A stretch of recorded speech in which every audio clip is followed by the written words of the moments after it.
네, 여러분 안녕하십니까? KBS 창원방송 전국 아나운서 시민보입니다. 반갑습니다. 네, 저희 KBS 창원방송 전국이 개국 74주년을 맞아서 3회 연속으로 행복 특강을 마련했습니다. 여러분 행복하고 싶으시죠? 네, 누구나 다 행복하고 싶어 할 겁니다. 아마 저희 KBS 창원이 마련한 이 행복 특강에서 그 답을 찾으실 수가 있을 텐데요. 행복하기 위해서 첫 번째는 건강해야겠죠. 또 두 번째는 나 자신에 대해서 깊이 있게 들여다보고 좀 알아야 될 것입니다.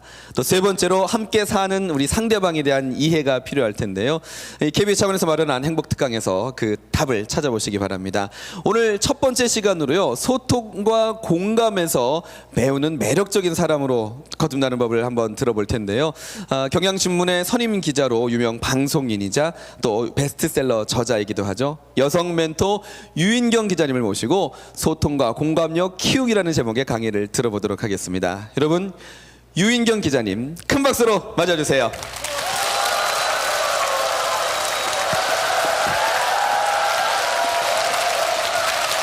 예, 안녕하세요. 예. 반갑습니다. 네, 안녕하세요. 유인경입니다. 저는 작년 11월 달까지는 경향신문에서 선임 기자로 일했던 기자였습니다. 근데 우리 경향신문이 이제 70년이 됐는데 경향신문 70년 역사상 여기자로는 제가 최초로 작년에 정년 퇴직을 했습니다. 그래서 지금 백수입니다. 그래서 그리고 방송이나 뭐 이런 걸 통해서 저를 가끔 보신 분들은 아마 깜짝 놀랐을 겁니다. 저 여자가 저렇게 조그맸나?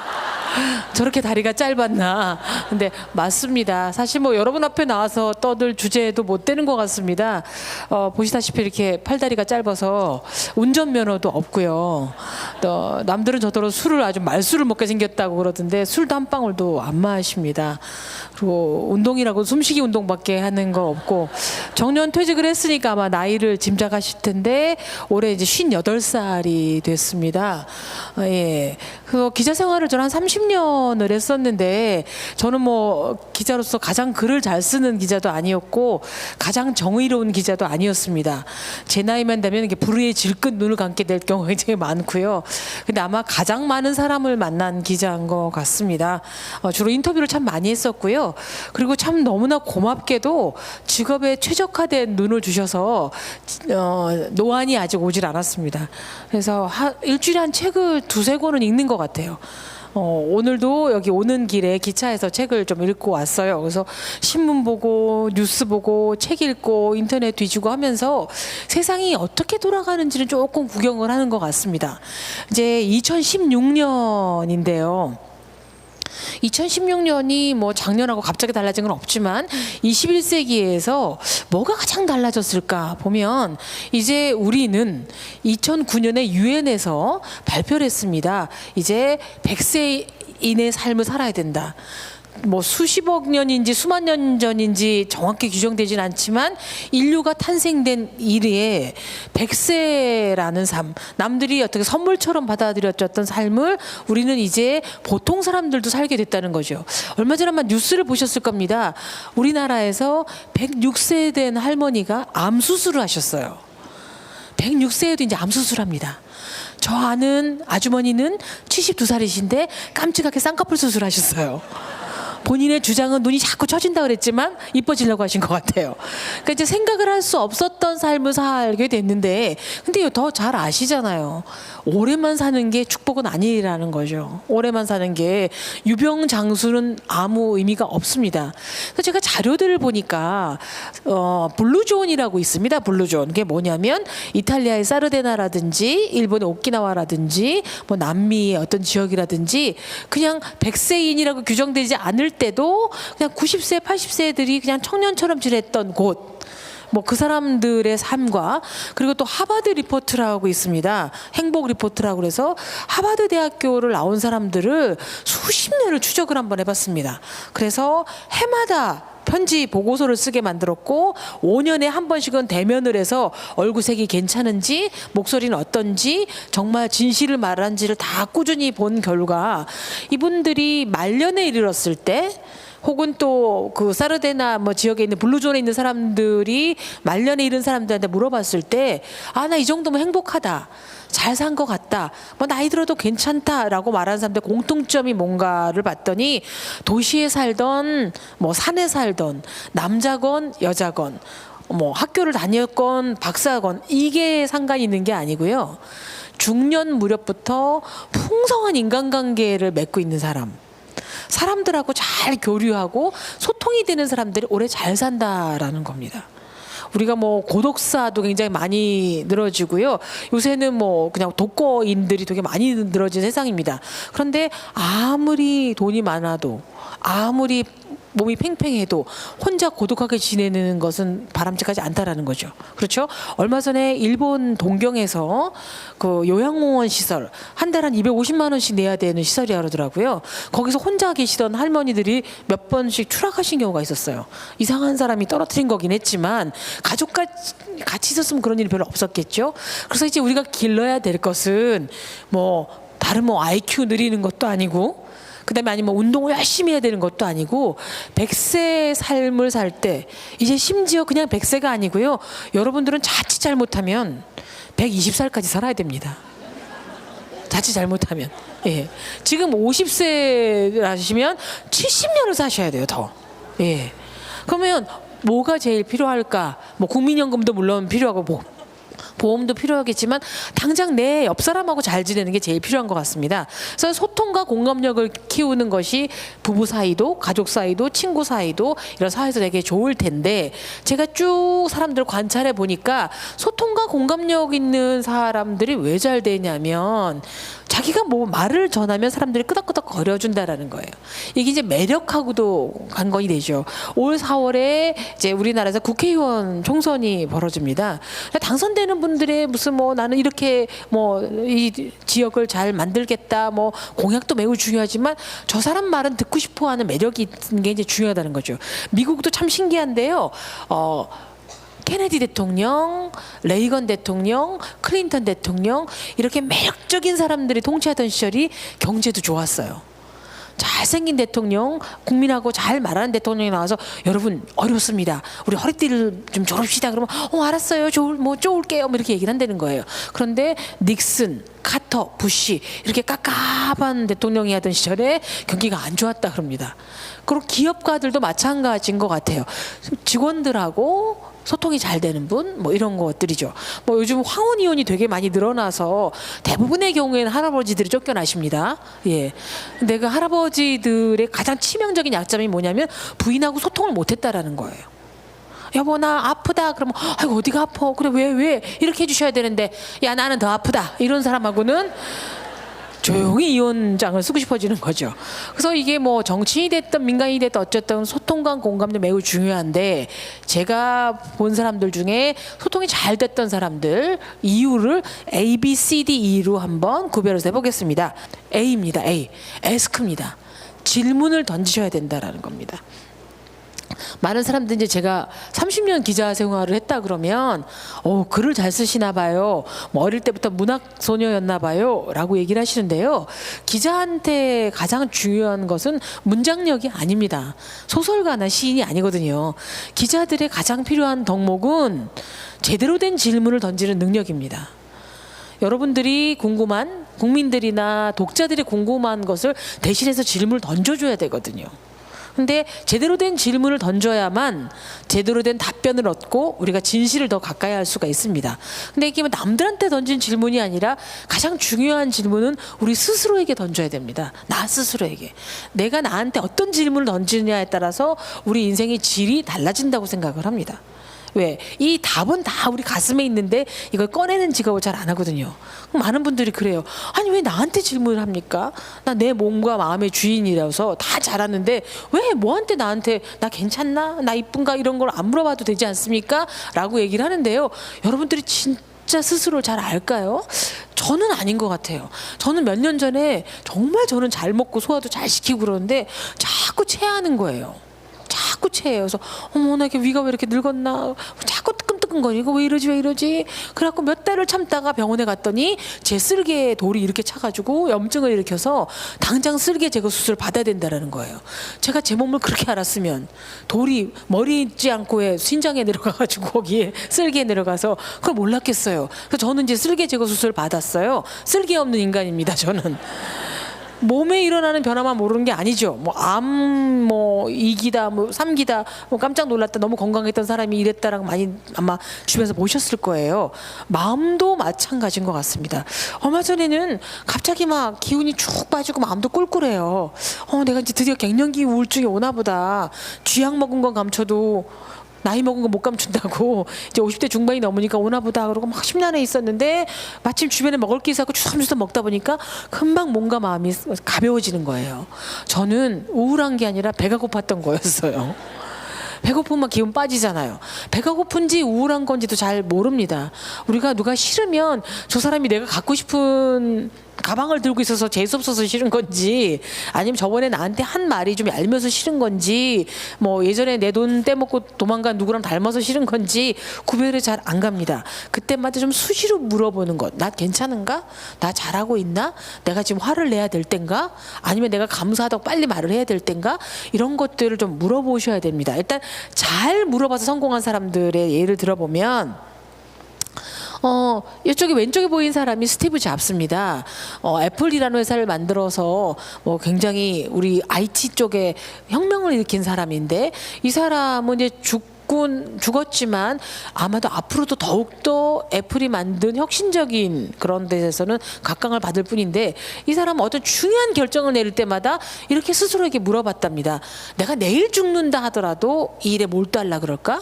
그게 꼭 돈을 벌기 위해서나 이름을 얻기 위해서가 아니라 신나고 좋고 의미 있고 가치 있는 일인가를 항상 물어봤다라는 겁니다. 덕분에 뭐 맥북이라든가 뭐 아이폰이라든가 이런 거 외에도 픽사라는 영화사를 만들어서 굉장히 혁신적인 것들 많이 발견했죠. 그 다음에 여기 오른쪽에 있는 여자가 메리케이 애쉬라는 여성분은 메리케이 화장품의 창업자입니다. 열 몇 살 때 아이를 낳고 식당에서 뭐 음식을 나르던 어떻게 보면 조금 낮은 계층의 여성이었었어요. 근데 아이는 커가는데 뭐 돈은 별로 없고 장난감이나 뭐 교재나 사줄 돈이 없었고 이제 속상해하고 있는데 누군가가 와서 이 교재 사주면 네 아이가 좋아하지 않겠니? 그랬는데 돈이 없다 그랬더니 10개만 팔면 하나 공짜로 줄게 이렇게 된 거예요. 그래서 모성애가 발동해서 한번 팔아봤는데 너무 잘 팔았어요. 내 실력이 여기 있구나. 그래서 식당 그만두고 가정제품 뭐 이런 그 기구류 파는 회사로 옮겨서 정말 신명나게 잘 판 거예요. 그런데 아무리 잘 팔아도 돈은 회사로 들어가고 승진은 남성들이 하더라는 겁니다. 그래서 억울해서 한번 물어봤어요. 정말 이런 회사가 없을까? 내가 열심히 일하는 것만큼 제대로 보상을 받고 그게 뭐 보너스가 됐던 인센티브가 됐던 그리고 뭐 학력이나 뭐 여성 남성을 다 떠나서 공정하게 승진을 할 수 있는 그리고 내가 아이를 키운 엄마니까 출퇴근 시간이 좀 융통성 있게 다닐 수 있는 이런 회사는 없나? 하고 자꾸 묻다가 그럼 내가 한번 만들면 되겠지 라고 해서 만든 회사가 화장품 유통회사의 메리케이라는 겁니다. 잠깐 반짝하고 만 게 아니고요. 수많은 인력을 고용을 했고요. 잘 파는 사람들한테는 뭐 다이아몬드 반지도 주고 핑크색 캐딜락도 주고 보상을 해서 지금도 아주 미국에서 유수의 화장품에서 자리 잡았습니다. 그리고 복이 많게도 거의 90몇 살까지 살아서 천수를 누리고 산 분인 거죠. 이분이 그때 투정만 하고 불평만 했다면 이런 삶은 오지 않을 것 같습니다. 그래서 여러분도 순간순간에 욱하고 치밀 때마다 한번 물어봐야 된다는 거죠. 내가 지금 우리 남편이 카드를 어마이 썼는데 막 난리를 쳐야 될까? 우리 아이가 지금 공부를 안 하고 게임만 하고 있는데 이때 한번 취업해야 될까? 아니면 내 친구가 나한테 정말 좀 싸가지 없이 굴었는데 나 너랑 안 만나고 싶어라고 얘기해야 될까? 어쨌든 인생의 고비고비마다 한 번씩 좀 물어주는 것. 내가 이 말을 해야 될까? 내가 꼭 이 말 안 하면 막 돌아버릴 것 같은가? 근데 아니면 몇 달 뒤에 내가 후회할까 하지 않을까? 뭐 이런 일들. 나는 잘 살고 있는 걸까? 지금 나를 굉장히 기분 좋게 해주고 있나? 오늘 내가 후회 없이 살았나? 이런 질문들을 많이 던지는 분들에게 제대로 된 답변이 나오더라는 거죠. 그래서 남에게 묻는 것도 매우 중요하지만 스스로에게 물어보고 나 괜찮은가? 내가 잘못 늙어가고 있지 않나? 뭐 이런 것들 심술을 좀 부린 게 아닌가? 너무 짜증을 낸 게 아닌가? 이런 것 좀 물어보시는 게 필요할 것 같고요. 그 다음이 이제 뭐냐면 A 다음이 B입니다. Believe, 믿음이라는 거죠. 저는 기독교인은 아니지만 믿음 천국 불신 지옥이란 말을 너무나 확신을 합니다. 제가 잘 나가는 사람, 뭔가 이룬 사람, 성공한 사람들을 정말 많이 만나봤는데 그분들은 재능이 있거나 노력을 한 사람이기도 하지만 가장 큰 공통점은 스스로가 잘 될 거라고 믿는 사람들이었습니다. 그런데 스스로가 잘 안 믿습니다. 무슨 기회를 줘도요. 뭐 이번에 어디 뭐 한번 해보세요. 아우 제가 어떻게 하겠어요. 뭐 아우 제 주제 안 돼요. 아유 나는 뭐 이랬고 아유 나는 뭐 못생겼어요. 학교도 뭐 제대로 또 나오지를 못했어요. 하고 스스로 굉장히 폄하한다라는 거죠. 근데 스스로를 믿는 사람이 기회도 잡고 남도 촉됩니다. 잘 믿은 사람들 한번 볼게요. 왼쪽에 있는 분이 성웅 이순신 장군입니다.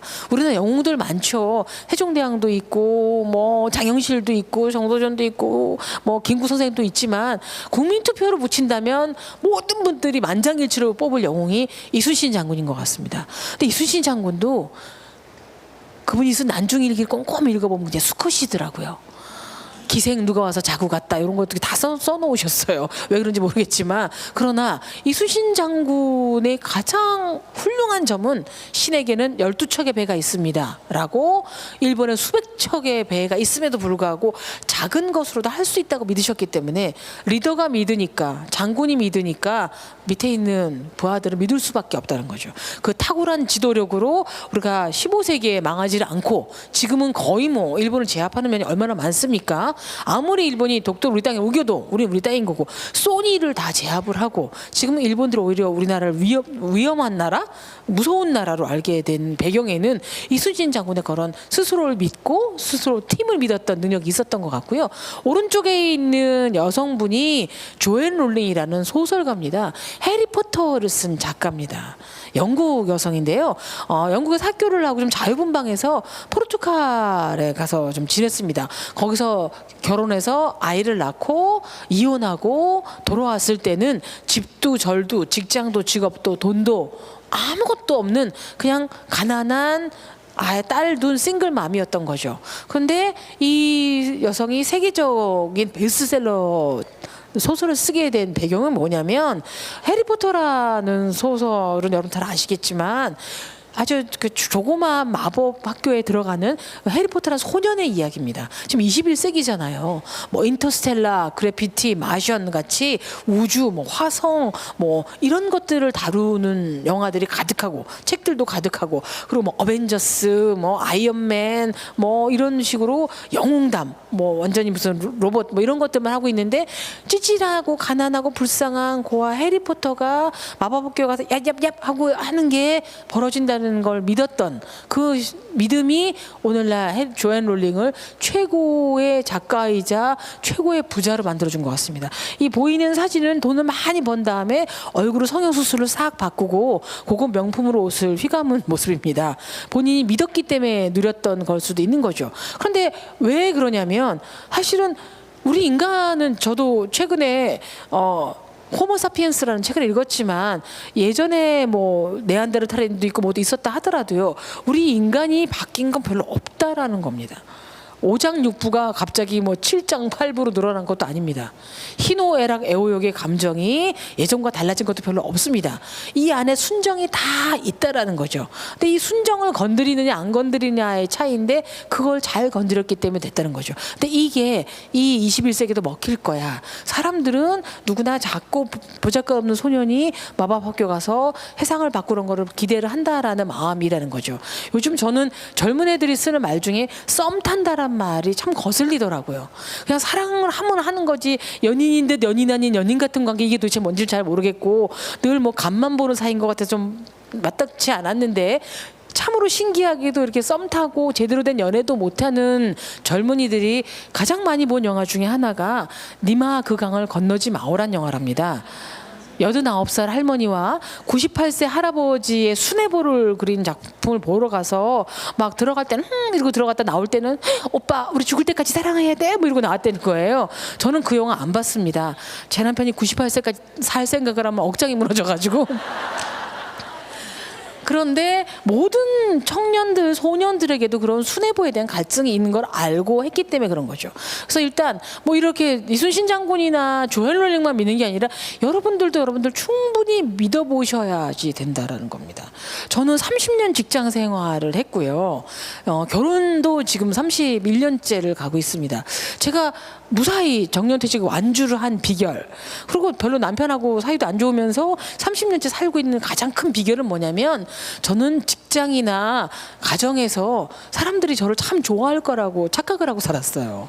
알고 보니까 별로 안 좋아하더라고요. 예. 그런데 좋아한다라고 믿는 것이 저를 지탱해 준 힘이었어요. 회사에서도 뭐 제 상사가 유인경 이리 와봐 그랬을 때 저는 저를 좋아한다고 생각하니까 부르셨어요 국장님 이렇게 가고 막 해맑게 하니까 저를 야단치려고 불렀다가도 아니 뭐 별건 아니고 뭐 이게 좀 문제가 있는데 그걸 좀 고쳐봐 그러면 알겠습니다 그러면 돌아와서 별로 상처를 받지 않았어요.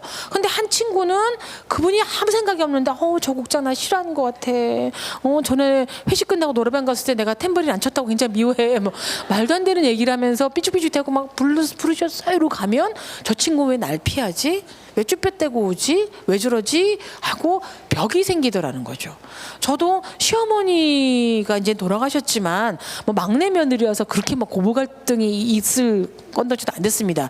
저희 첫째 형님, 둘째 형님이 이미 다 실험을 끝내셨기 때문에 저한테는 아무 기대를 하지 않았지만 근데 기본적으로 저는 우리 시어머니가 저렇게 미워하지 않고 심지어 귀여워해 줄 거라고 믿고 있었어요. 착각이었죠 물론. 그래서 시어머니가 니는 친정에서 그렇게 배웠나? 라고 물어보셔도 너무 해맑게 내 어머니 그렇게 배웠어요 이러면서 시어머니는 억장이 무너지셨겠지만 저는 전혀 상처받지 않고 다보스 포럼에서 자료가 나왔죠. 2016년 1월에 발표됐죠. 뭐냐면 지금 초등학생 애들의 65%가 우리가 듣지도 보지도 알지도 못하는 새로운 직업으로 살아갈 거란 얘기입니다.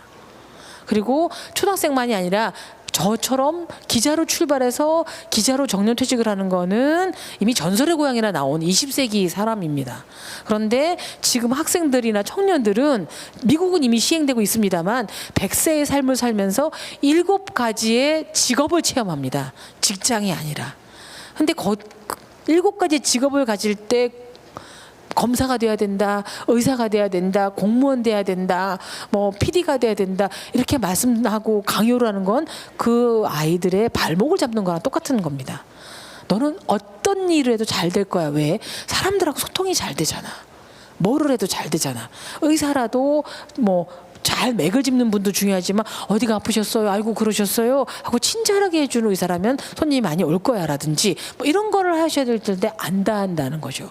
보면요. 지금 대한민국에서 코리아를 제일 널리 알리는 사람 중에 하나가 제 생각입니다만 뭐 유엔 사무총장도 있을 테고 박근혜 대통령도 있을 테지만 저는 가수 싸이라고 생각이 들어요. 제가 미국도 가보고 프랑스도 가보고 뭐 아시아도 갔는데요. 잘 모릅니다. 딴 분들은. 그런데 강남스타일 춤 한 번만 춰주면 싸이 그래요. 프랑스 갔더니 싸이 인형을 팔더라고요. 그걸 누가 사는지는 잘 모르겠어요. 근데 싸이가 너무 사랑스럽고 똑똑하고 뭐 막 별성 부른 싸이 아니었다는 건 본인의 육성 증언으로 다 들었을 겁니다.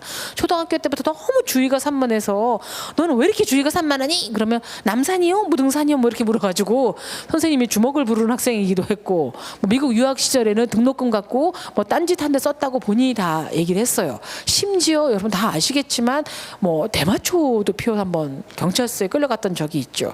그런데 저는 싸이가 전해주는 그 말을 들으면서 이 친구가 잘 된 때는 부모님의 믿음이 있었구나 하고 느꼈습니다. 그게 뭐냐면 부모님이 경찰서에 찾아와서 이렇게 보더니 그러시더라는 거예요. 너 왜 대마초 폈어? 뭐 공인이 왜 이러는 거야? 집안 망신시키지 마 라고 나무라는 대신에 이렇게 보면서 이번 기회에 담배는 끊겠다 야 딱 그 한 말씀 하셨다는 거예요. 그게 쉬운 일은 아니죠. 그런데 그 어떤 나무람보다 더 가슴이 와닿았더란 얘기입니다. 그런데 어머님도 한번 양심상 생각해 보십시오. 여러분들이 자제분들한테 난 너 믿는다, 너 잘 될 거야, 뭐 너 이번에 훌륭한 삶을 살 거야라고 얘기를 하신 적이 많습니까? 아니면 네가 이렇게 공부 안 하고 1등하면 내가 손에 장을 지진다 한 적이 더 많으세요? 주제 야야 됐다 그래라 뭐 아이고 뭐 이런 얘기를 훨씬 더 많이 하신다라는 거죠. 그런데 믿어보셔야 되고요. 믿음만큼 커주는 것 같습니다. 자식 같은 경우도. 그 다음에 남들도 좀 믿으셔야 됩니다. 남들도 믿으셔야 됩니다. 미국의 어떤 변호사가 퇴직을 하면서 아들에게 줬던 글이 미국의 어떤 이제 매체에 소개됐는데요. 그분이 이런 얘기를 했어요. 아들아, 네가 사회에 나오면 세 종류의 인간을 만들 거다. 첫 번째는 굿가이, 좋은 사람. 좋은 사람은 당장 친구로 만들어라. 행운을 얻는 법의 첫 번째 단초가 뭐냐면 운 좋은 사람 옆에 있는 겁니다. 좋은 사람, 성격이 좋은 사람이든 운이 좋은 사람이든 가까이 하라는 거죠. 홍콩에 아주 유명한 재벌이 있습니다. 리가싱이라는 사람이 있는데요. 이 사람의 운전기사가 이제 저처럼 정년퇴직을 하게 된 거예요. 그래서 그 리가싱 재벌이 아이고 이제 나 모시느라고 나 운전해 주느라 고생했습니다. 그러면서 정년퇴직금 외에 별도로 내가 한 3억 정도를 더 줄 수 있는데 이거 받으라고 그랬더니 운전기사가 아닙니다 괜찮습니다 그러더라는 거예요. 아니 왜 했더니 회장님 사실 저도 한 30몇 억이 있습니다 그러더라는 거예요. 그래서 아니 자네가 운전만 했는데 언제 그럴 돈을 벌 기회가 있었나 했더니 제가 일부러 엿들으려고 그런 건 아닌데요. 회장님이 차 안에서 전화 거실 때마다 그 주를 사게 그러면 저도 살짝 조금 사봤고요. 그 동네에 투자를 해야 되겠다 그러면 저도 잠깐 몇 평이라도 사뒀는데 그 주식과 땅이 이렇게 올랐다라는 거예요. 좋은 운이 있는 사람한테 제대로 된 정보를 얻으면 우리가 이렇게 부도 축적할 수도 있고요. 어떤 사람이 많이 도와줘서 은인을 만나서 크게 번창할 수도 있는 겁니다. 그래서 일단 좋은 사람이나 훌륭한 사람은 금방 친구가 돼야 된다는 거죠. 요즘 뭐 인맥 뭐 얘기를 많이 합니다만 사실은 노하우 어떻게 하는 것보다 노후 누구를 아느냐가 매우 중요하다라는 겁니다. 무슨 암에 걸린다 하더라도 명의는 누군지 압니다. 인터넷만 쳐보면. 근데 그 명의를 만나려면 6개월, 1년 걸리는 경우가 되게 많습니다. 텔레비전에 나왔던 유명한 분들은 뭐 몇 개월치, 1년치 환자가 밀려있다는 분도 많습니다. 그런데 그분하고 조금만 친하면 바로 다음날 가서 진단을 받을 수가 있다는 거죠. 그래서 그런 것들 중요하고, 두 번째는 뭐냐면 배드가이입니다. 나쁜 사람 안 만나지 말라는 겁니다. 나쁜 사람까지 끌어안고 가기엔 우리가 에너지가 너무 적다라는 거죠. 그냥 좀 멀리하고 뭐 배척까지는 안 한다 하더라도 가까이 하지 말라는 거였고요. 세 번째가 언노운 가이다 그래서 긴가민가 하는 사람들. 좋은 사람인지 나쁜 사람인지 어떤 사람은 괜찮다 그러고 어떤 사람 이상한 사람이라고 그럴 때는 무조건 믿어보라는 겁니다. 내가 확실히 누군가를 끝까지 믿어주면 두 가지를 얻습니다. 하나는 최고의 인연을 만나게 되고요. 두 번째는 최고의 교훈을 얻습니다. 최고의 인연이라는 뭐냐면 남들이 나를 잘 못 믿을 때 당신은 날 믿어줬습니다. 나도 당신을 끝까지 은인으로 알고 가겠습니다. 라고 하면 이제 최고의 인연이 되는 거죠. 그런데 내가 정말 끝까지 믿었는데 엉터리 망설인 경우가 많습니다. 그때 우리는 뭘 얻죠? 교훈을 얻습니다. 이런 인간은 다시는 가까이서는 안 되겠구나. 근데 제 경험상 제가 실패했던 교훈에서 얻는 것들이 더 많았다라는 거죠. 한번 다쳐보고 데어보고 뭐 찔려보고 해서 얻는 교훈들이 더 많았기 때문에 그걸 두려워할 이유는 없다라는 겁니다. 그래서 한번 믿어보시라는 겁니다. 사실은 저도 마찬가지거든요. 저는 그렇게 막 전문성이 있는 사람도 아니고 대단한 실력자도 아닙니다. 근데 많은 사람들이 근데 어떻게 신문 기자가 뭐 방송도 나오고 뭐 책도 쓰고 강의도 합니까? 대책 없이 저를 믿었습니다. 제가 신문사 기자가 된 거는 뭐 공채 시험을 친 게 아니고 저는 잡지사 기자로 출발했다가 결혼한 게 너무 저는 기적적이었어요. 70번이나 손을 봤었기 때문에 내가 결혼을 하다니 그래서 너무 신나서 당장 때려치고 3년 동안 전업주부로 아이를 키우며 지냈습니다. 그러다가 제가 일했던 경향신문에서 아이도 키워보고 살림도 하는 아줌마 기자가 필요하다. 실용적 실용적인 정보를 줄 수 있는 기자가 필요하다라고 해서 이제 들어오게 했던 거죠. 근데 그때도 신문 기자가 잘 될지 안 될지 제가 능력이 있을지 없을지 모르지만 한번 해봅시다 해서 잘 되면 쭉 다닐 거고 안 되면 잘리겠지라는 마음으로 들어갔는데 무사히 정년 퇴직까지 했습니다. 그리고 신문사에 다니고 있는데 KBS에서 생방송 오는 전국은 지금이란 옛날 프로가 있습니다. 거기서 한번 방송 소식을 전해줄 수 있겠냐고 해서 한번 해볼까? 뭐 텔레비전 한번 나와볼까 하고 발을 들였어요. 제가 이상하게 나왔으면 잘릴 거고 뭐 잘하면 또 하겠지. 근데 거의 한 20년 가까이 그럭저럭 나오게 된 거죠. 근데 그때 만났던 어떤 출판 평론가가 책을 한번 써보라 그래서 책 팔리면 돈 버나요? 그랬더니 잘 팔리면 돈 많이 번다 그래가지고 한번 제가 썼습니다. 뭐 안 팔리면 아무도 모르고 그냥 옛날에 그런 일이 있었지 그러고 끝날라고 그랬었죠. 근데 그 책이 제법 잘 팔렸던 거죠. 그래서 어떤 기회가 올 때 될지 안 될지 잘할 수 있을지 없을지는 아무도 모릅니다. 그런데 그때 스스로를 믿고 한번 해보자라고 시도했던 사람들은 뭔가 갖게 된다라는 거죠. 그런데 안 해. 됐어. 실패한 일이 많을 거야. 어쩔 거야. 하면 안 된다라는 겁니다. 그래서 스스로를 좀 믿어보십시오. 여러분들이 내가 나이가 50이에요. 뭐 저는 제대로 된 것도 없어요. 절대 아닙니다. 아까도 말씀드렸듯이 106세에도 뭐 암수술 받는 정도가 아니고요. 위풍당당인지 무슨 뭐 제목은 절대 기억이 안 나는데 102살이 된 대만의 할아버지가 쓴 책이 있습니다. 그분은 90세 넘어서 대학 들어가셨어요. 90세 넘어서 97세에 석사를 땄어요. 그리고 98세에 처음으로 배낭여행을 떠났습니다. 98세도 배낭여행을 가서 몇 달 동안 유럽을 돌았다 그럽니다. 내가 할 수 있다고 믿으면 학교가 됐든 여행이 됐든 돈을 버는 것이 됐든 문제가 아니라는 거죠. 그래서 스스로 믿어보시는 것 이게 이제 중요할 것 같고 그 다음에 C입니다. C. C는 뭐냐면 cheerful입니다. 양명함, 밝음입니다. 사람들이 저더러 굉장히 밝다, 양명하다라고 얘기를 합니다. 저는 이거는 대부분 타고난 성격이긴 해요. 뭐 유전자긴 해요. 그런데 꼭 타고난 성격만이 아니고요. 양명한 밝음이라든지 아니면 무슨 뭐 이런 태도라든지 이런 것도 훈련과 교육으로 바뀝니다. 인간은 변화하는 존재예요. 혈액형은 안 변하죠. A형인 사람이 갑자기 O형이 될 수는 없습니다. 그리고 뭐 사상 체질에서 소민이 뭐 태양인으로 바뀌지는 않습니다만 우리의 태도나 성격이나 제일 중요한 건 세상을 바라보는 시선은 얼마든지 바뀔 수가 있다라는 겁니다. 이거를 재밌게 봐야 될지 안 좋게 봐야 될지 그래서 일단 자기가 양명하고 밝고 기분 좋게 만들어서 성공한 사람들 얘기를 한번 해볼게요. 왼쪽에 있는 사람이 존 프란시스 웰치라고 되어 있지만 잭 웰치라고 부르는 제너럴 일렉트릭의 회장이었습니다. 지금 은퇴해서 뭐 강연 다니고 책을 쓰는 사람입니다. 세계적인 굴지의 그룹이고 전 세계에 뭐 수천 개 지사를 둔 회장이었는데 이 사람은 해외에 출장 가는 게 일인 사람입니다. 근데 어떤 곳을 가든지 간에 묻는 질문이 애로사항이 뭡니까? 뭐 이번에 어떤 실적을 냈습니까? 뭐 앞으로 향후 계획은 뭡니까? 이런 거 안 물어봤다는 거예요. 가장 먼저 한 질문이 뭐냐면 여기서 가장 최근에 한 파티가 뭡니까? 라고 물어봤다는 겁니다. 파티라는 게 무슨 상을 타서 업적이 주하는 게 아니라 기분 좋게 만들어지는 거잖아요. 아예 뭐 여러분들 뭐 응답하라 1988도 보면 아무것도 아니지만 고구마 하나 삶아가고도 그냥 아이고 고구마 파티하자 먹자 이러는 건데 최근에는 그런 게 너무 드뭅니다. 기분 좋게 만들어주고 아유 잘했다 최고다 뭐 이런 것들을 잘해주는 것 이게 굉장히 중요하다고 봐요.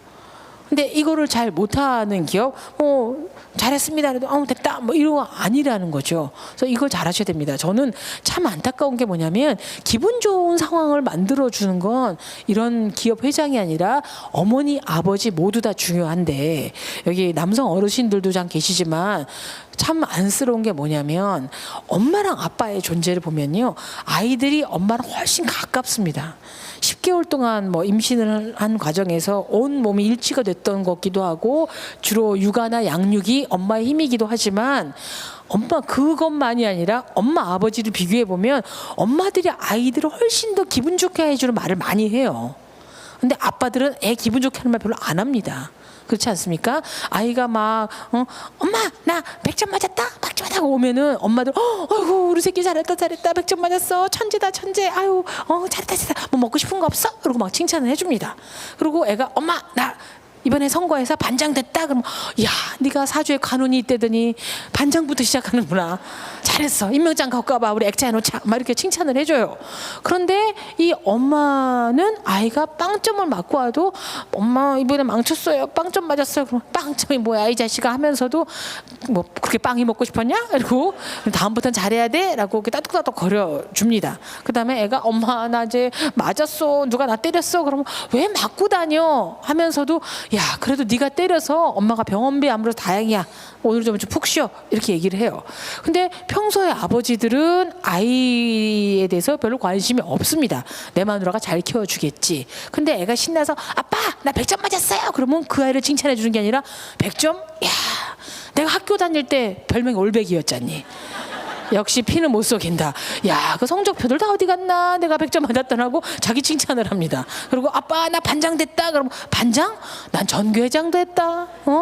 야, 너야 뭐 한 학년에 4반밖에 더 되냐? 우리 때는 12반이었는데 뭐 이렇게 하고 자기 자랑을 해요. 근데 애가 아버지 이번엔 빵점 맞았어요. 그러면 네가 외탁을 했다. 외탁을 했어.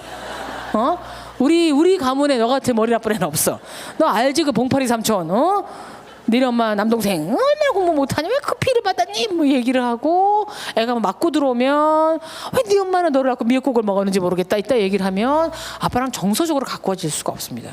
그래서 어떻든지 간에 좀 재밌는 말도 하고 아이고 그렇기도 했냐 그러고 뭐 유머러스하게 해주고 칭찬도 해주고 해주는 훈련이 돼야만 이렇게 된다는 거죠.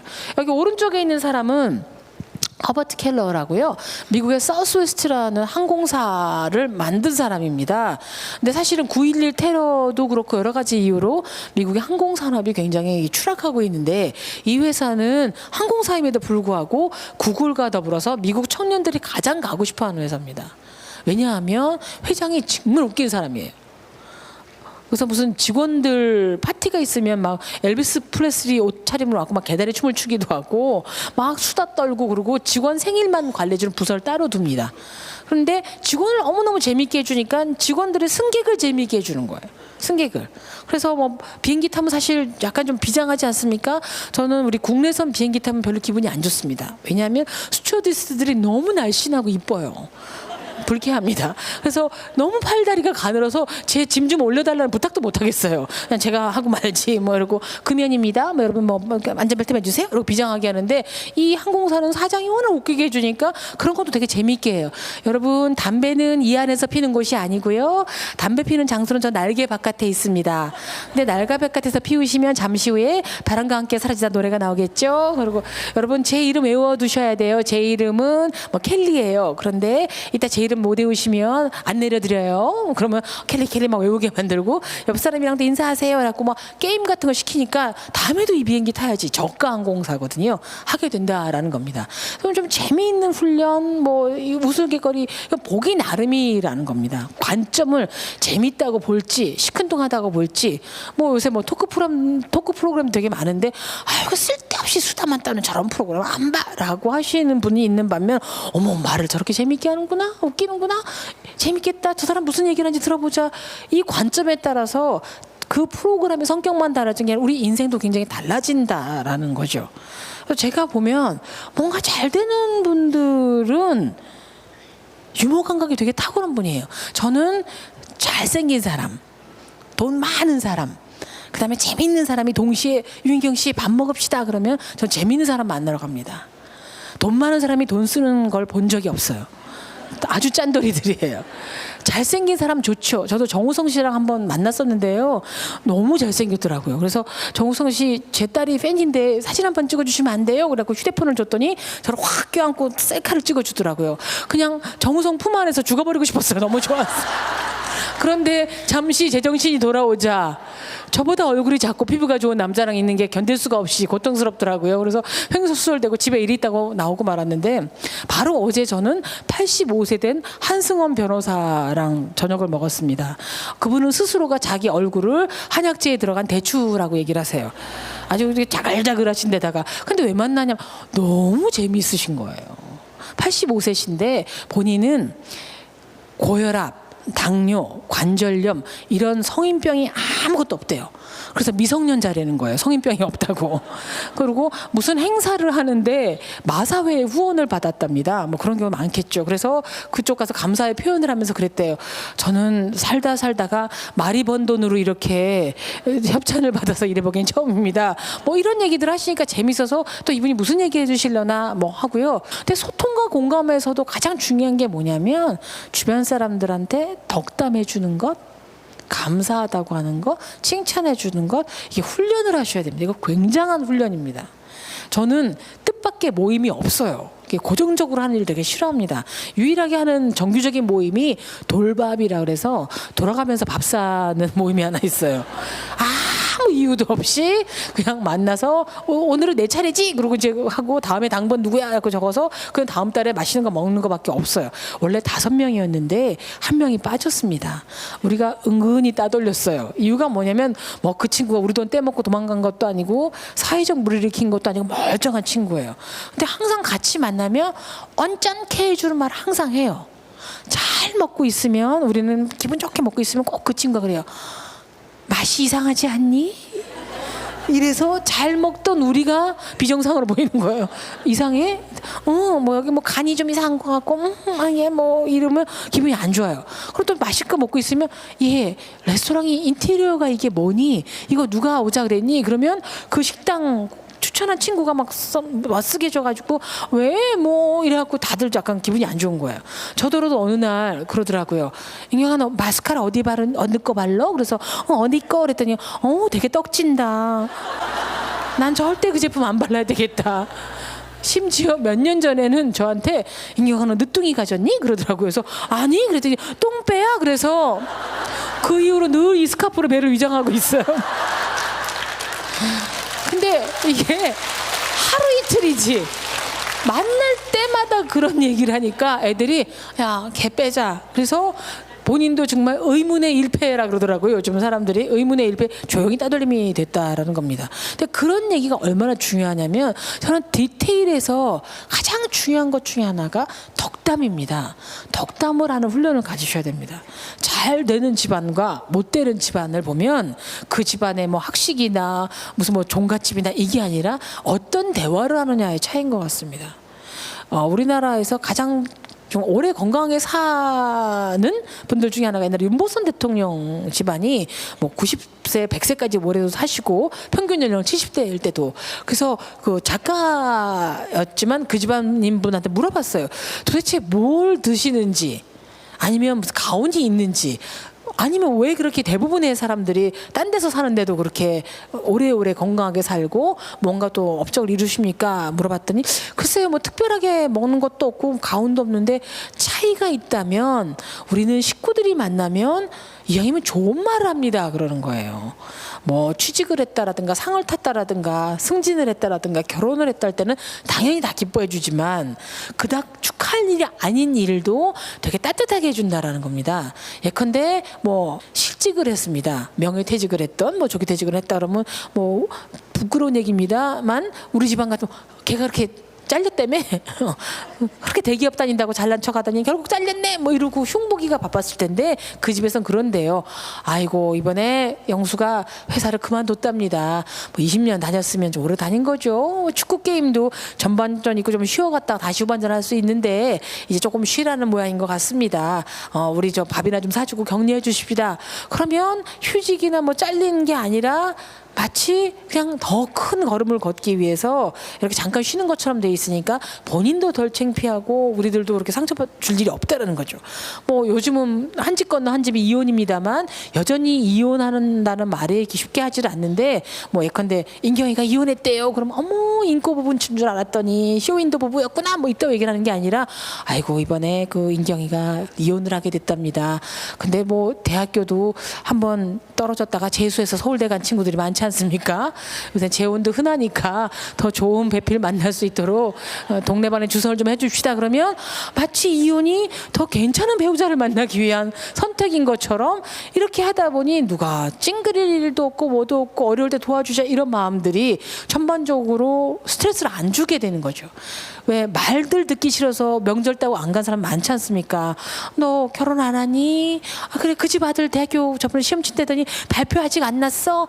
아유 피가 마르겠다 뭐 이따고 얘기를 하면 억장이 무너질 텐데 이렇게 안 한다는 거죠. 가장 들었던 얘기 중에 제가 충격을 받았던 건 뭐냐면 신창원이라고 그 유명한 살인범이 있었습니다.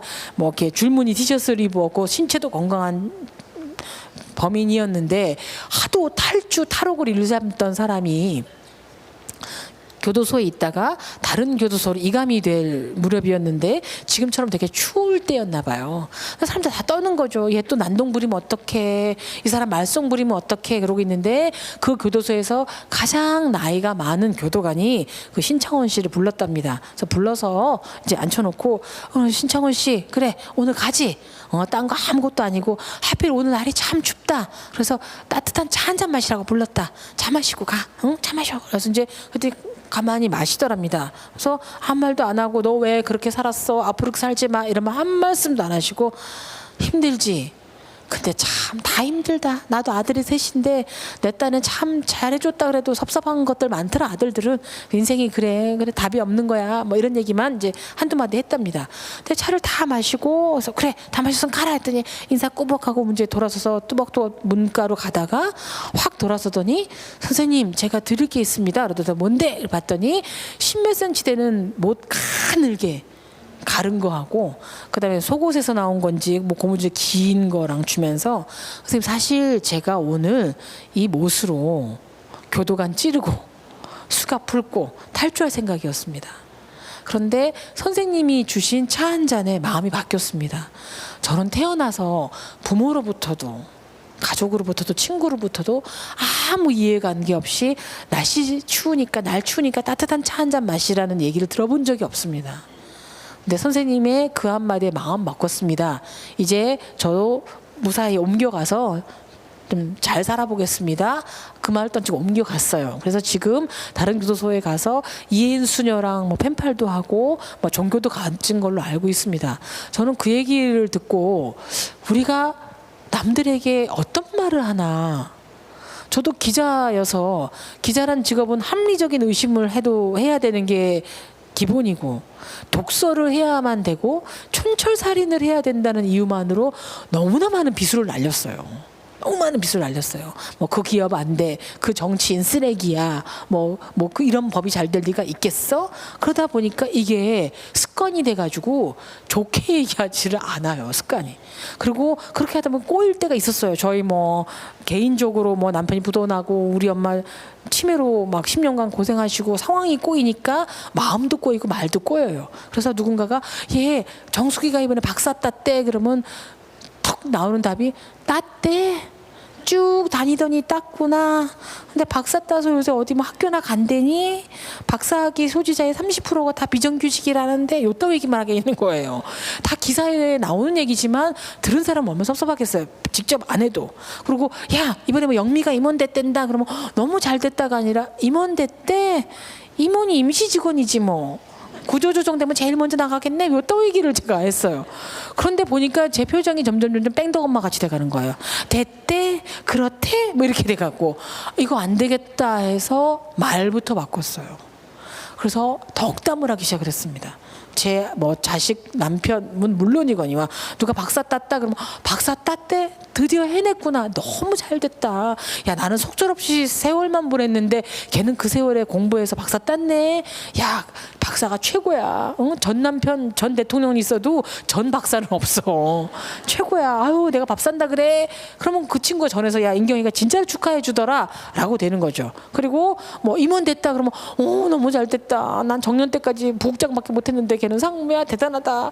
걔 임원 카드 나왔겠다. 밥 사라 그래라. 정말 축하한다 그래라. 꽃 보내줄까? 이렇게 되다 보니까 하는 거죠. 얼마 전에는 저 아는 여자 변호사가 이따만한 가방을 샀어요. 몇백만 원짜리래요. 보는 순간 어금니까지 이 말이 나왔어요. 미쳤냐? 그 돈 주고 그 가방을 사게? 개 가방인 줄 알았어요. 막 이러면서 개 들고 다니는 바보 아니야? 뭐 이런 게 여기까지 나왔는데 제가 모드를 바꿨죠. 덕담으로 바꿨죠. 잘 샀다. 당신은 그 비싼 가방을 살 권리가 있다. 얼마나 열심히 일하고 자식 잘 키우냐. 그 큰 가방에 큰 좋은 일이 가득가득 담길 거다. 정말 좋은 일이 가득 담길 거다. 남들 선물 바라기 전에 당신을 위한 선물 사야 된다. 짝짝짝. 왜? 제가 10원 한 푼도 못 해준 거 없는데 잘 샀네 못 샀네 말할 권리가 없잖아요. 너무 고마워하더라고요. 저 자기도 좀 얼마나 꺼렸겠어요. 자기도 웃기는 거 가방 샀다고 생각을 했을 텐데 어머 너무 다행이다 하면서 고마워하더라고요. 말 한마디 하나가 이렇게 사람들에게 은인이 되기도 하고 악마 같은 사람이 되기도 합니다.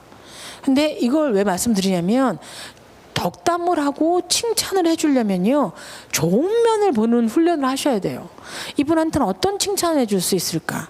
어떤 점이 좋은 점일까? 어떤 게 장점일까? 장점을 보는 훈련을 하다 보면 사람 그 장점에 동화되는데 우리는 스파이도 아니면서 늘 단점만 째려보고 있어요. 저 사람은 왜 저런 머리를 하고 있지? 왜 저런 색깔 옷을 입었지? 왜 저런 말을 하지? 나 같으면 안 할 텐데? 이렇게 하다 보면 늘 내가 우월한 것 같지만 사실은 우리가 열등감인 거예요. 그럴 이유가 아무것도 없는데 좋은 말, 기분 좋은 말 뭐 해주는 거. 그리고 제가 보면요 정말 뭐 총리가 됐습니다, 장관이 됐습니다, 기업 회장이 됐습니다, 뭐 축하드려요. 그런데 몇 달 뒤에 교도소 가신 분들 너무 많이 봤어요. 한 방에 훅 가는 분들 너무 많아요. 제가 이렇게 올라갔다가 한 방에 훅 가는 분들을 보니 그분들이 뭐 수십 년간 잘못을 하는 게 아니고요 그냥 한마디 말에 휙 가는 거예요. 보면 뭐 횡령을 했건 실수를 했건 성희롱을 했건 이거를 보면 그때 이 사람들이 말을 기분 나쁘게 했던 사람들이 꼭 고발하게 돼 있어요. 대기업 사장들의 비밀은 비서나 운전기사 꼭 정해줍니다. 근데 그분들한테 따뜻한 말 안 해주었던 사람들인 거예요. 그 말들을 평소에 따뜻하게 저 사람 저런 점이 좋은 것 같아. 이 점이 당신을 뭐 칭찬할 점이야. 뭐 이런 것들 수시로 좀 어색하지만 해보시는 훈련을 하면 우리가 바뀌어요. 우리 스스로가 되게 바뀌어요. 저도 그 보면 잘된 사람들이 인터뷰를 해보면요. 못된 사람들은 다 남 탓해요. 그때 뭐 내가 뭐 이럴 줄 알았나, 뭐 경기가 갑자기 뭐 곤두박질 줄 알았나. 그때 내 친구가 뭐 거기가 투자하라 그랬는데 걔가 잘못 알려줘가지고 된 거고. 뭐 누가 하는데 잘된 사람들은 한결같이 누구 덕분에 감사하다. 일을 잘해주는 우리 직원들이 만든 거지 뭐 내 건 아니다. 우리 안에 내조가 없었다면 올 수가 없었다. 선생님이 일찍 내 재능을 받아서 너무 감사하다. 이런 말들을 하더라는 거예요. 그게 진심이든 아니든 진심이겠죠. 그게 아니면 안 되겠죠. 그래서 감사할 줄 아는 능력들을 배우는 것, 작은 말 수식어 말과 몸으로 표현하는 것, 이게 굉장히 중요하다고 봐요. 저는 유재석이라는 개그맨을 좀 연구하고 싶을 때가 있어요. 그러니까 개그맨 치고 그 사람이 유행어가 많은 것도 아니고 아주 탁월하게 웃기는지 잘 모르겠어요. 웃기는 걸 보면 더 웃긴 사람 되게 많잖아요.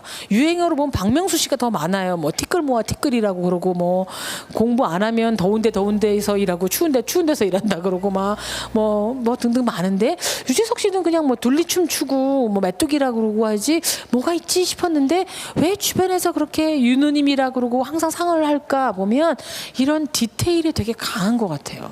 제가 그분이 진행하는 프로에 한번 나갔던 적이 있어요. 별로 면식이 없는 사람이었습니다. 근데 보자마자 아이고 유 기자님 오셨어요. 아유 말씀 많이 들었습니다. 언제 말을 들었겠어요, 제 말을. 근데 그 말 한마디에 마음이 좀 풀리는 거예요. 관심을 가져주는구나. 방송을 하는데 뭐 진행하면서 어이구 예, 아유 기자님 말씀하십시오. 예 말씀하시고 기회를 줘요. 자꾸. 그리고 한마디로 아유 좋은 지적이십니다. 뭐 이렇게 되면 마음이 풀려서 제가 자연스럽게 얘기를 하더라고요. 끝나고 난 다음에 오늘 너무 방송 애쓰시고 너무 잘하셨습니다. 자주 뵙겠습니다. 그러고 막 해서 저는 진짜 제가 잘한 줄 알았어요. 근데 반년이 지났는데 안 불러요. 그 프로에서 전 잘 못한 거였죠. 근데 이게 그 사람 한마디 잘 오셨습니다. 말씀 많이 들으셨습니다. 예, 말씀해 보시죠. 오늘 최고셨습니다. 이런 거 한마디 한마디 제가 마음을 풀어주고 기억해주고 이게 이분의 태도가 하는구나. 유물을 만드는 건 남한테 뭐 돈 주고 선물 주고 차원이 아니구나. 이런 걸 되게 많이 느낀다라는 거죠. 그래서 빈말 한마디라도 아 괜찮아 친구야, 응 잘할 수 있을 거야. 뭐 난 너 잘 될 거라고 생각해. 이쁘다, 잘했다. 뭐 이런 것들 해주셔야 된다는 겁니다. 우리가 바라는 건 냉정하고 확실한 비판이나 지적이 아니에요. 우리를 잘 알잖아요. 그래서 머리 자르고 난 다음에 야 어때 내 머리 어때 나 머리 잘랐다 그러면 우리가 기대한다고 시원하게 잘 잘랐네, 야 세련돼 보인다 이 말인데 꼭 이상하게 말하는 친구가 있어요. 그렇게 얼굴이 큰 애가 네 얼굴 다 드러내고 싶니? 뭐 이렇게 하거나 아니면 네 머리 네가 잘라놓고 나더러 어쩌라고, 가발 쓸 거야 안 어울린다 그러면 이렇게 얘기를 하면 정말 얘랑 친구를 해야 되나 말아야 되나 망설 때 되게 많아요. 여기 남성분들 계시지만 남성분들도 우리 집사람이 정말 사랑스럽다 고맙다라는 게 무슨 처가에서 돈을 꿔온다라든가 무슨 뭐 엄청나게 로비를 해서 승진시킨다라는 게 아니라 당신 최고야, 아우 난 당신만 믿어, 어유 당신 멋쟁이, 이 말 한마디에 굉장히 기분이 산다라는 거예요. 선물을 하나 줘도 어머 여보 고마워 세상에 나 주려고 장미 하나 사왔구나, 최고야 이래 주면 좋을 텐데 장미 100송이를 사갖고 가도 백송이 이거 어디다 둬, 집도 조그만데 이 백송이를 왜 사왔어, 이렇게 얘기를 하시면 다시는 사주고 싶지 않다라는 거예요. 어쨌든 말 한마디 하나 감사하다는 말 하나 이런 것들에 사람들 평가가 왔다 갔다 하니까 여러분들이 훈련을 하셔야 됩니다. 그 다음에 이제 드디어 입니다. 이가 뭐냐면 인조이입니다. 인조이. 누리셔야 된다라는 거죠. 누리셔야 되는 거죠.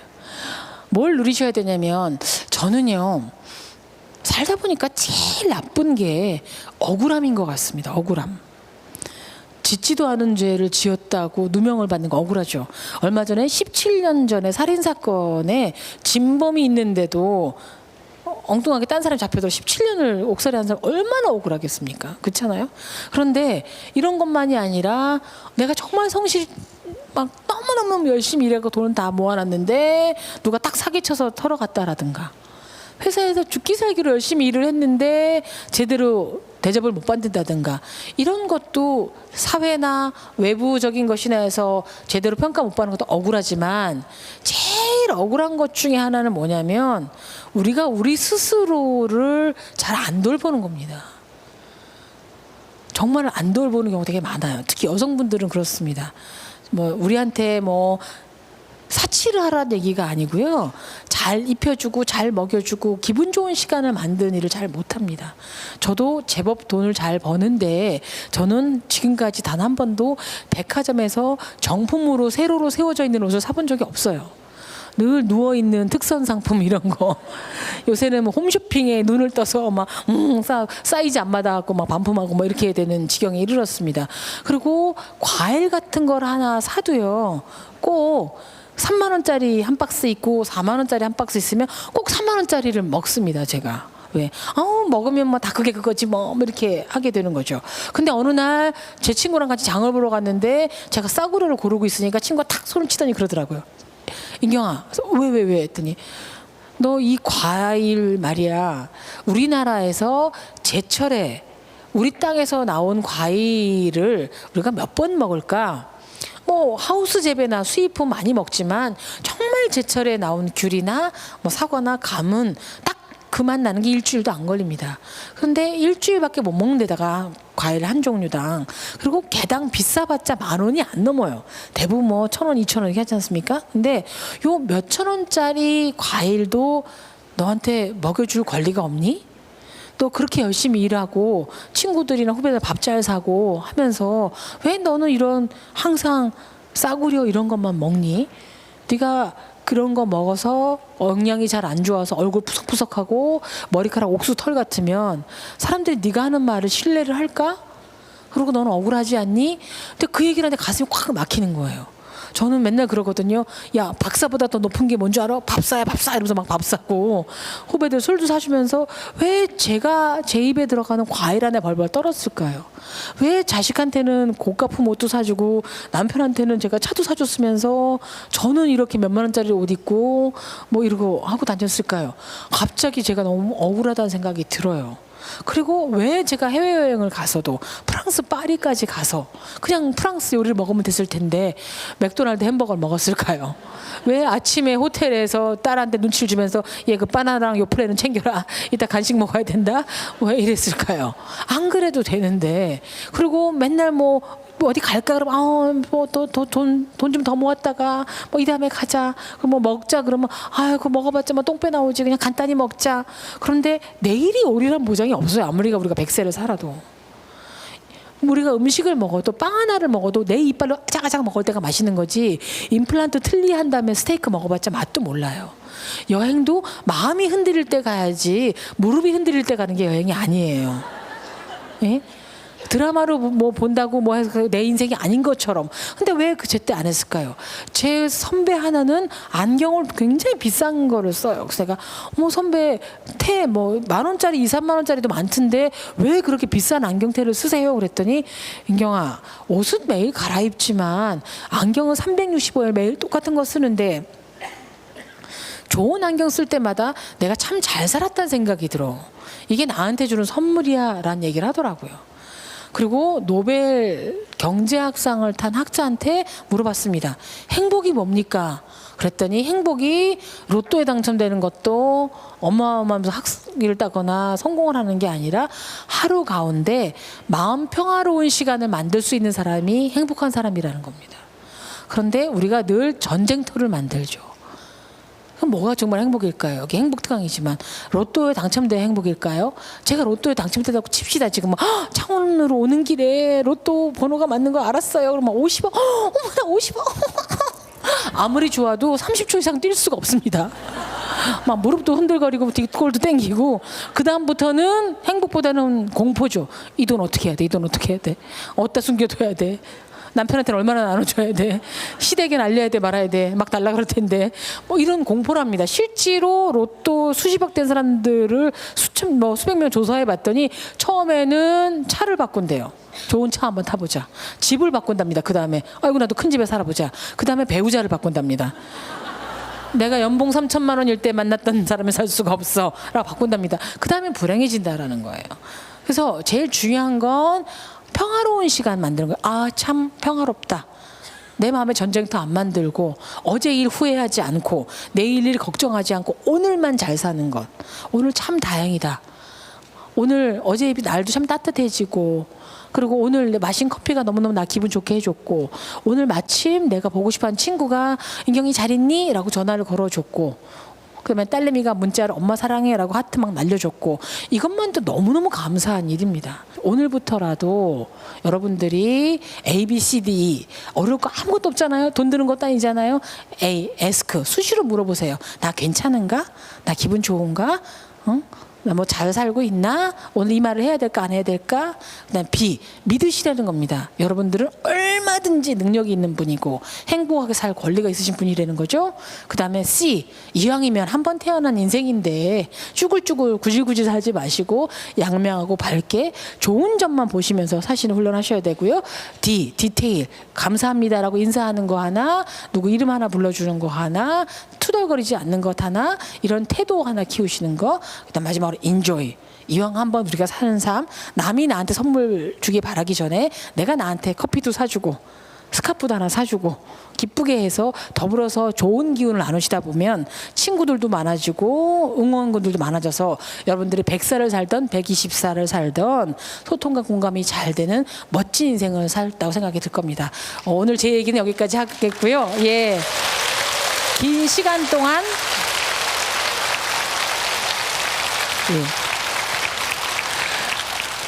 이 쓸개도 없는 인간을 창원까지 불러 너무 감사하고 여러분하고 인연이 오래 이어지길 바랍니다. 고맙습니다. 네. 오늘 제가 기자님을 뵙고 이 말씀을 드릴까 말까 저 스스로에게 많이 물었습니다. 하지만 말씀을 안 드리면 오늘 밤에 자다가 이불을 발로 차고 일어날 것 같아서 드려야겠습니다. 미인이십니다. 복 받으실 거예요. 네. 여러분 먼 길 와서 우리 특강 해주신 유인경 기자님께 다시 한번 큰 박수로 감사합니다. 감사의 말씀 고맙습니다. 표시해 주시기 바랍니다. 아이고 수고하셨습니다. 감사합니다. 감사합니다. 네, 또 뵙겠습니다.